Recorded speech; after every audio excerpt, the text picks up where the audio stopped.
Αγαπημένες μου, καλησπέρα. Έχω διαλέξει 2 κάρτες όπου τις έχω ανοίξει και θέλω να τις δείτε καλά και να επιλέξετε την κάρτα που πραγματικά εσείς θέλετε. Λοιπόν, η μία κάρτα είναι η κάρτα της πεδούλας, η άλλη κάρτα είναι ο ήλιος. Θα ξεκινήσω με την κάρτα του ήλιου, έτσι, εδώ, με αυτή την καρτούλα.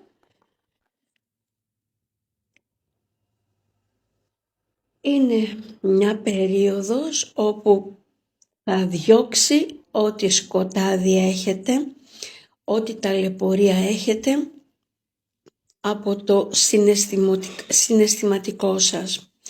Νομίζω ότι ήδη αρχίζει καλή σας τύχη. Όσο πιο κοντά βρίσκεστε, τόσο πιο περισσότερο φωτίζει το πεπρωμένο σας και τα πράγματα έχουν μια δική τους ροή.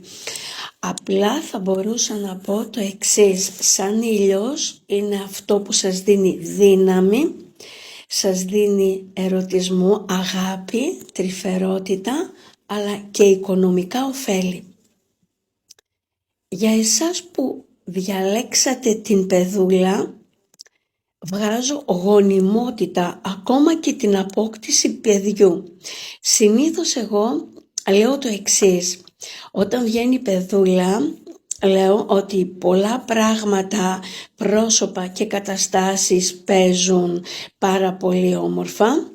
Αποπνέεις εμπιστοσύνη, είτε έχει να κάνει στον κοινωνικό σου περίγυρο, είτε έχει να κάνει με ανθρώπους που πραγματικά είναι πολύ κοντά σου, που μπορεί να έχει να κάνει με την οικογένειά σου, με τον έρωτά σου.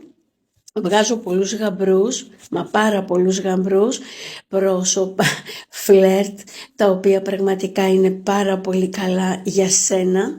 Δηλαδή είναι σαν θα νιώσεις ότι ό,τι προβλήματα και να έχεις φεύγουν.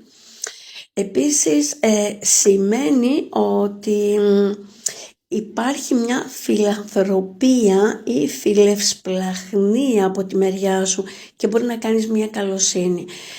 Το σίγουρο όμως είναι ότι σου δίνει πολλές καλές διαδρομές, γόνιμη περίοδος η οποία θα παίξει πολύ σημαντικά, ακόμα και εγκυμοσύνη που πιθανότατα να υπάρξει.